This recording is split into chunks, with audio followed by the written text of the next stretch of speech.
हमारे देश के संविधान निर्माताओं के द्वारा एक स्वतंत्र निष्पक्ष न्यायपालिका की आधारशिला भारतीय संविधान में रखी गई है और निश्चित तौर पे हमारे राष्ट्र के उत्थान में जो भूमिका हमारे न्यायपालिका की है वो भूमिका अन्य किसी अंग की नहीं है। वैसे तो हमारा देश के जितने भी चारों पिलर हैं, पहला है कार्यपालिका, दूसरा विधायिका, तीसरा न्यायपालिका और चौथा स्तंभ जो डेमोक्रेसी का कहा जाता है, लोकतांत्रिक व्यवस्था का, वो है मीडिया, प्रेस।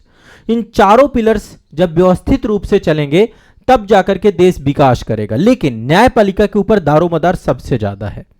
अभी हाल ही में आप लोगों ने बड़ी चर्चा सुन रहे होंगे कि न्यायपालिका के एक न्यायाधीश हैं जस्टिस यशवंत वर्मा जी। अचानक अभी काफी चर्चा चल रही है उनको लेकर के, और हाल ही में दिल्ली में जो उनका सरकारी बंगला है उसमें आग लग गई थी और आग लगने के बाद वहां पर फायर ब्रिगेड की टीम पहुंची आग को बुझाने के लिए। और यह घटना होली के आसपास की है, ठीक है।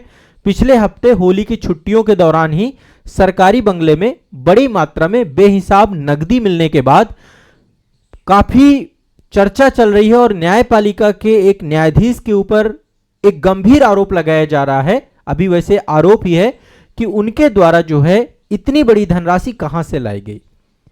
तो कहीं ना कहीं पे भ्रष्टाचार का मुद्दा चल रहा है और महाभियोग की मांग की जा रही है कि महाभियोग लगना चाहिए, महाभियोग लगना चाहिए। अब यदि हम भ्रष्टाचार की बात करते हैं, महाभियोग की बात करते हैं, तो महाभियोग का टॉपिक तो आपका इंडियन पॉलिटी से जुड़ जाता है। लेकिन जब बात भ्रष्टाचार की होती है तो यह आपका नीति शास्त्र से, इथिक्स से टॉपिक जुड़ जाता है, ठीक है। तो हम दोनों ही दृष्टिकोणों में इस टॉपिक को समझाने का प्रयास करेंगे। देखिए, जब मैं आपको इथिक्स की केस स्टडी सुलझाऊंगा तब मैं आपको बहुत सारी थ्योरी बताऊंगा, जिसमें से एक थ्योरी है आपकी ईमानदारी का सिद्धांत। जब आप प्रशासन में जाते हैं, प्रशासन के किसी भी अंग में जाते हैं, तो वहां पे सबसे इंपॉर्टेंट चीज यह है कि आप कभी भी धोखा ना दें, कपट ना करें। और धोखे तीन तरीके से दिए जाते हैं। पहला तरीका होता है झूठ बोलना। आप किसी को भी धोखा देंगे, उसमें से पहला तरीका होता है आप झूठ बोल करके, जानबूझकर दूसरे को गलत वक्तव्य देना, दूसरे को गलत जानकारी देना, पहला तरीका होता है धोखा देने का। दूसरा होता है सूचनाओं को खत्म करके या अर्ध सत्य बोलना, यह भी आपका। और तीसरा जो है ईमानदारी का सिद्धांत।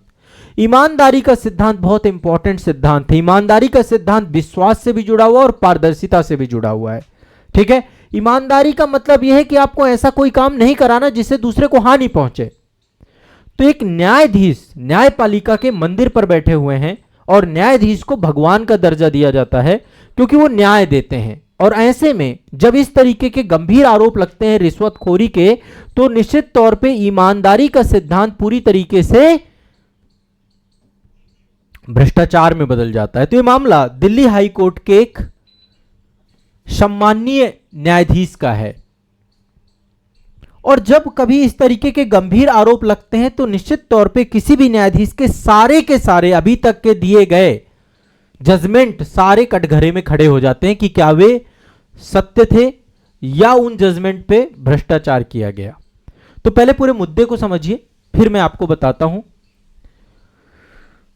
यह पूरा का पूरा मामला दिल्ली में सरकारी बंगला जो हाईकोर्ट के न्यायाधीश का अवस्थित था। जब फायर ब्रिगेड वहां पर आग लगी, फायर ब्रिगेड की टीम वहां पर पहुंची। उस समय न्यायाधीश महोदय वहां पर नहीं थे और आग पर काबू पाने के दौरान ही टीम को बंगले में भारी मात्रा में नकदी बरामद हुई। अभी कुछ ऐसे भी स्टेटमेंट आ रहे हैं, अब इसमें स्टेटमेंट भी बदल रहे हैं। अभी एक स्टेटमेंट फायर ब्रिगेड डिपार्टमेंट का भी मैं पढ़ रहा था कल एक मीडिया न्यूज में, और ऑथेंटिक मीडिया न्यूज है, कि ऐसा कहा गया कि मौके पर नकदी बरामद हुई नहीं हुई इसको लेकर, लेकिन सड़क से लेकर संसद तक पूरा का पूरा मामला चल रहा है।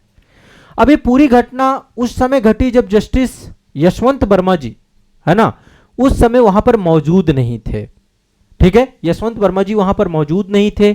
पुलिस को जब सूचना मिली, पुलिस के ऊपर अधिकारियों तक बात पहुंची और इसके बाद पूरा संदेह फैला कि यह पैसा अवैध तरीके से एकत्र किया गया है, कैसे एकत्र किया गया है।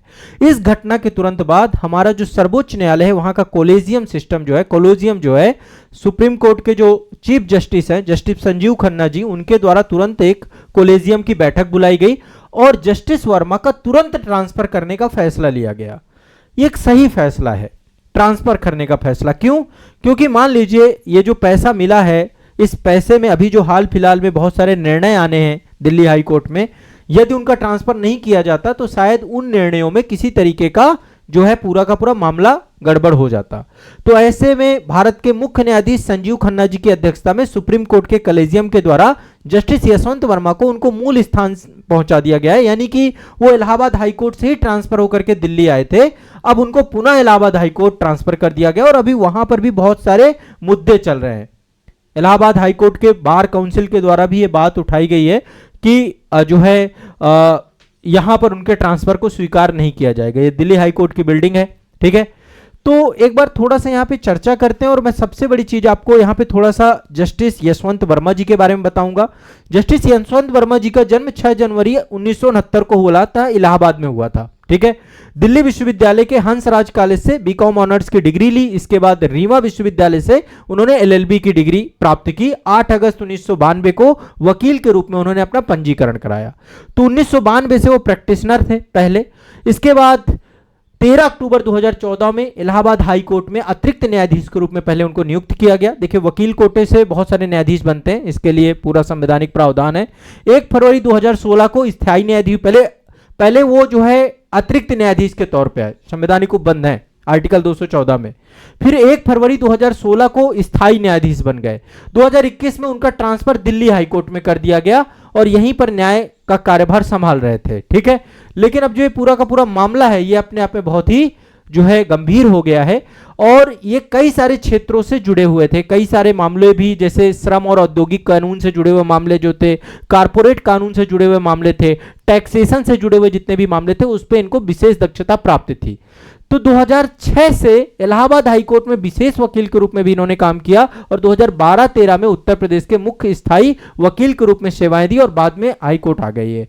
लेकिन अभी जो बंगले में आग लगने वाली घटना थी, इतनी नकदी मिलने वाला मामला था, सुप्रीम कोर्ट कोलेजियम के जस्टिस वर्मा की भूमिका पर सवाल उठाया कि उनके द्वारा अभी जितने भी मामले सुने जा रहे हैं, उन मामलों को यदि ट्रांसफर कर दिया जाता है तो निश्चित तौर पर मामले किसी और के संज्ञान में चले जाएंगे, ठीक है। तो इलाहाबाद हाई कोर्ट उन्हें वापस कर दिया गया। लेकिन अब इस मुद्दे में इतनी गहमा गहमी हो गई है कि अब मामला यह हो रहा है कि अब महाभियोग की प्रक्रिया चालू हो। महाभियोग का काम होता है संसद का। चूंकि स्वतंत्र और निष्पक्ष न्यायपालिका की बात की जाती है, तो स्वतंत्रता सुनिश्चित करने के लिए विधायिका के पास महाभियोग की प्रक्रिया की बात की गई है। 2 आधारों पर न्यायाधीश में महाभियोग लगता है, एक तो कदाचार और दूसरा असमर्थता। यह पूरा मामला कदाचार का है। वैसे तो अभी इसको लेकर के जो सुप्रीम कोर्ट के द्वारा बाकायदा इसको लेकर त्वरित कमेटी बनाई जानी चाहिए और उस कमेटी की रिपोर्ट के आधार पे चीजें होनी चाहिए। और महाभियोग भी यदि लगता है तो महाभियोग फिर बाकायदा पूरी जांच सदन के द्वारा भी की जाती है। तो इलाहाबाद में विशेष वकील भी रहे हैं और अभी इलाहाबाद में इस चीज को लेकर के काफी हो हल्ला भी मच रहा है। वहां की बार काउंसिल के द्वारा भी कहा जा रहा है कि जो है इनके ट्रांसफर को वहां पे स्वीकार नहीं किया जाएगा, वहां पे इसको लेकर के जो है शिकायत की जाएगी, बहुत सारी चीजें हैं, ठीक है। इलाहाबाद हाई कोर्ट के जो वकील है उन्होंने कहा कि इलाहाबाद हाई कोर्ट को कूड़ा घर ना समझिए, यहां पर बहुत सुचितापूर्ण जो है जजों को ही वापस भेजा जाए। इस तरीके की बातें अभी हाल फिलहाल में आप मीडिया में सुनेंगे तो बहुत सारे वीडियोज इसको लेकर पड़े हुए हैं। अब यहां पर मैं देखिए आता हूं टॉपिक पे जो कि इंडियन कॉन्स्टिट्यूशन से जुड़ा हुआ है। देखिए, महाभियोग की यदि हम बात करें तो अभी तक कई बार महाभियोग लाया गया है, लेकिन किसी भी न्यायाधीश को महाभियोग के द्वारा हटाया नहीं गया है। पिछला यदि मैं सबसे लेटेस्ट मुद्दे की बात करूं तो सुप्रीम कोर्ट के चीफ जस्टिस थे दीपक मिश्रा जी, उनको हटाने के लिए प्रस्ताव लाया गया था सदन में, राज्यसभा में लाया गया, लेकिन तत्कालीन जो उपराष्ट्रपति थे और राज्यसभा के पदेन सभापति थे वेंकैया नायडू जी, उसको खारिज कर दिया था उन्होंने। इसके पहले कई सारे प्रस्ताव लाए गए। 1993 में बी रामास्वामी जी के खिलाफ प्रस्ताव आया था, लोकसभा से पास नहीं हो पाया, ठीक है। जस्टिस रामास्वामी ने सीनियर एडवोकेट कपिल सिब्बल जो है संसद में पेश हुए थे उस समय, ठीक है, उनके बिहाफ पे। इसी तरीके से जस्टिस पीडी दिनाकरन के खिलाफ भी बात आई, फिर दिनाकरन ने इस्तीफा दे दिया पहले ही। वहीं हाई कोर्ट के जस्टिस सौमित्र सेन के खिलाफ भी प्रस्ताव आया और कार्रवाई होने से पहले भी उन्होंने भी इस्तीफा दे दिया। तो यदि न्यायाधीश पहले इस्तीफा दे देते हैं, अब जैसे जस्टिस यशवंत वर्मा जी के खिलाफ इतना बड़ा मामला आया है, वैसे नैतिकता तो यही कहता है, यदि नैतिक मापदंडों की बात करें तो उन्हें त्वरित इस्तीफा दे देना चाहिए। लेकिन यदि इस्तीफा नहीं देते, महाभियोग की प्रक्रिया चलती तो हो सकता है अभी तक जो हिस्ट्री थी कि पहले ही जजों ने इस्तीफा दे दिया। तो अभी तक देखिए 2018 में महाभियोग आया था, सुप्रीम कोर्ट के चीफ जस्टिस दीपक मिश्रा जी के खिलाफ लाया गया था, लेकिन वो खारिज हो गया। 1993 में जस्टिस बी रामास्वामी जी के खिलाफ प्रस्ताव लाया गया, लोकसभा में पास नहीं हो पाया। पीडी दिनाकरन जी के खिलाफ भी लाया गया, जस्टिस सौमित्र सेन के खिलाफ भी लाया गया 2011 में, और 2024 में हाईकोर्ट के जस्टिस थे शेखर कुमार यादव, इनके खिलाफ भी महाभियोग का नोटिस दिया गया, पर अभी तक महाभियोग के कारण से किसी को भी हटाया नहीं है। ठीक है, तो महाभियोग की प्रक्रिया का प्रावधान है हमारे संविधान में, प्रॉपर प्रावधान है। यहां पर मैं ये हमारे जस्टिस दिल्ली हाई कोर्ट के जस्टिस हैं जिनके ऊपर ये एलिगेशंस लगाए गए हैं, और नाम आप सभी जानते हैं, न्यायमूर्ति यशवंत वर्मा जी। ठीक है, अब यहाँ पर एक बात थोड़ा सा मैं कुछ चीज़ें और आपको डिस्कस करना चाहता हूँ ताकि थोड़ा सा चीज़ें और आपको स्पष्ट हो जाएं। मैं चाहता हूँ कि थोड़ा सा यहाँ पर हम डिस्कस करें कि संविधान के किस आर्टिकल में क्या क्या प्रावधान है महाभियोग के लेकर। तो एक हमारे संविधान का आर्टिकल है अनुच्छेद 124। अनुच्छेद 124 में सुप्रीम कोर्ट के न्यायाधीशों को लेकर के पूरी प्रक्रियाएं दी गई हैं। भारतीय संविधान के अनुच्छेद 124(4) के तहत न्यायपालिका जो है, न्यायपालिका के जो भी जज हैं उनके खिलाफ जो है महाभियोग लाया जा सकता है दो आधार पे, मिसबिहेवियर और इनकैपेबिलिटी यानी कि कार्य अक्षमता या दुराचार। ठीक है, कदाचार, है ना, इसके आधार पर इनको लाया जा सकता है। हाई कोर्ट के न्यायाधीश को हटाने का भी यही प्रस्ताव है, तो संसद के द्वारा ही यह काम किया जाएगा। आर्टिकल 124(4) में यह प्रावधान किया गया है। जब महाभियोग का प्रस्ताव आएगा तो महाभियोग का प्रस्ताव या तो संसद के दोनों सदनों में से कोई भी सदन ला सकता है, या तो राज्यसभा ला सकता है तो लोकसभा ला सकता है, और दोनों को विशेष बहुमत के साथ पास होना जरूरी है। विशेष बहुमत में कुल सदस्यों का बहुमत और उपस्थित और मतदान करने वालों का 2/3 बहुमत। यहां पे विशेष बहुमत क्या है? कुल सदस्यों का बहुमत, सदस्यों का बहुमत, ठीक है, और साथ में उपस्थित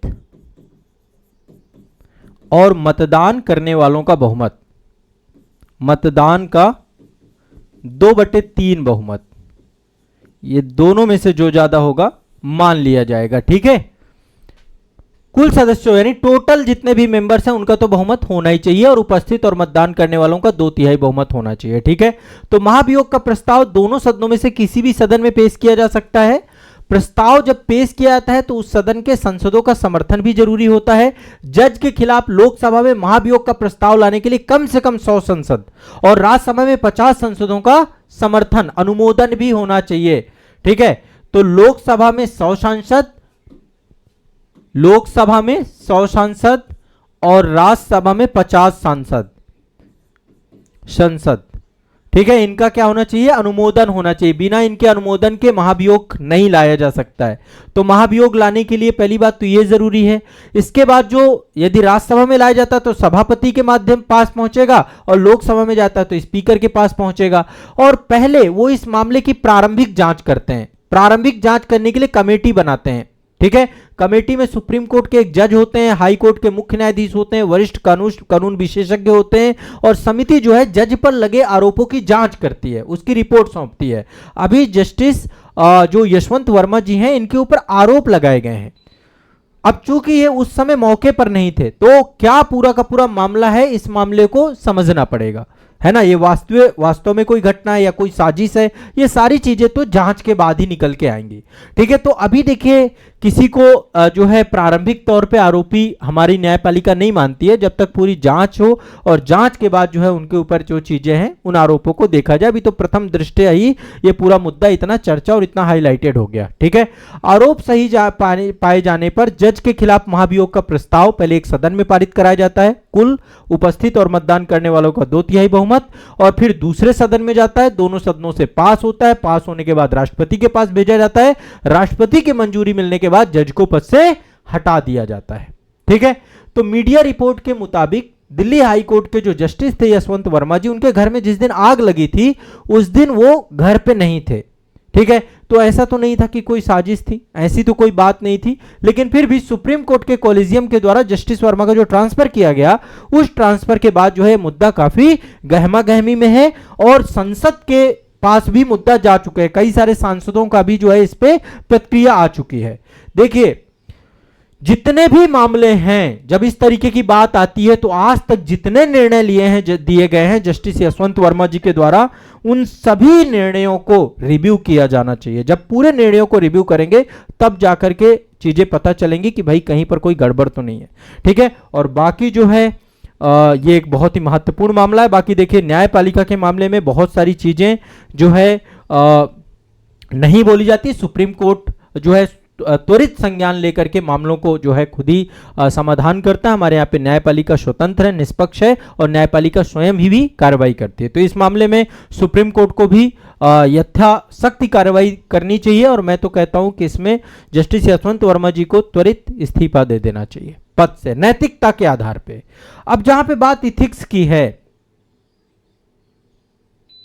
ठीक है, अब बात यहां पे जहां पे इथिक्स की है, नीति शास्त्र की है, तो नीति शास्त्र में मैंने जैसा कि आपको बताया कि धोखा और कपट के सिद्धांत के अंदर ही आपको 3 तरीके से हम किसी को धोखा या कपट देते हैं। पहला है झूठ बोल करके, ठीक है, दूसरा है सूचनाओं को खत्म करके अर्ध सत्य बोलना, और तीसरा, जैसे कई बार क्या होता है हम सच जानते हुए भी कुछ बोल नहीं पाते हैं, ऐसी कई सारी कंडीशंस होती हैं, तो वहां पे सत्य का सिद्धांत लागू होता है और ऐसे ईमानदारी का सिद्धांत होता है। ईमानदारी का सिद्धांत यह है कि हमें ऐसा कोई कार्य नहीं करना है जिससे किसी दूसरे को नुकसान पहुंचे। 2 कारणों से किसी व्यक्ति को, देखिए ईमानदारी का मतलब यह है प्रत्यक्ष या परोक्ष रूप से दूसरे को हानि ना पहुंचाई जाए, यह है ईमानदारी हमारी वास्तव में, जब हम सार्वजनिक पद पर बैठे होते हैं। और भ्रष्टाचार जब हम करते हैं तो निश्चित तौर पे उसमें किसी न किसी को तो नुकसान पहुंचता ही है, देश को तो पहुंचता ही है, न्याय व्यवस्था को पहुंचता है, हर जगह पे। ये देखिए सब के ऊपर लागू होता है सिद्धांत।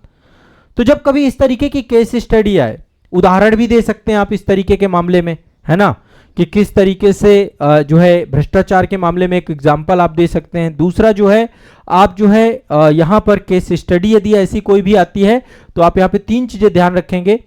मामला चूंकि ये भ्रष्टाचार का है तो इसलिए बहुत संगीन हो जाता है। प्रशासन में ऐसे किसी भी व्यक्ति की कोई भी आवश्यकता नहीं है जो कि ईमानदार ना हो, मूल आवश्यकता है, क्योंकि वो फिर प्रशासन को खोखला बना देगा। भ्रष्टाचार बहुत बड़ी समस्या है। आज ट्रांसपेरेंसी इंटरनेशनल की रिपोर्ट आती है, हम सबसे लास्ट में खड़े दिखते हैं, हम 93 नंबर पे होते हैं, ठीक है, क्यों? क्योंकि ये भ्रष्टाचार हमारे देश के जड़ों में बैठ चुका है, ठीक है। तो जो है भ्रष्टाचार कहीं ना कहीं पे अपने आप में बहुत बड़ी समस्या हमारे देश में बन गया है, ठीक है। तो इसको लेकर के आप एग्जाम्पल्स के तौर पे, केस स्टडी के तौर पे इसको हम आगे चल के और डिटेल में डिस्कस करेंगे। हाँ, कई सारे मुद्दे हैं। 15 करोड़ रुपए कहाँ से आ गए, इतना पैसा कैसे आ सकता है, इतनी तो सैलरी भी नहीं है, तो निश्चित तौर पे कोई ना कोई बात तो है। और इतने बड़े पदों पर इतना पैसा भ्रष्टाचार के माध्यम से बहुत आसानी से इकट्ठा किया जा सकता है, क्योंकि बहुत बड़े बड़े मामले आते हैं ऐसे जजों के पास, और इन मामलों में यदि भ्रष्टाचार किया गया है तो फिर हर मामले की जांच होनी चाहिए, रिव्यू होना चाहिए, और कहां पर क्या भ्रष्टाचार किया गया उसके बारे में भी तहकीकात होनी चाहिए, और एक नज़ीर प्रस्तुत करनी चाहिए हमारे संसद के द्वारा। यदि आरोप सिद्ध होता है तो फिर न्यायपालिका संसद को महाभियोग की प्रक्रिया का भी एक नज़ीर प्रस्तुत करना चाहिए, ताकि कहीं ना कहीं पे जो हमारे देश में हमारी संसदीय शासन प्रणाली है, जहां पे उत्तरदायित्व नियंत्रण पे सिद्धांत पे आधार पे पूरा देश चल रहा है, तो गलत और कदाचार को कभी भी स्वीकार नहीं किया जाना चाहिए। ये सबसे पहली शर्त होनी चाहिए हमारे राष्ट्र में, ठीक है। चलिए।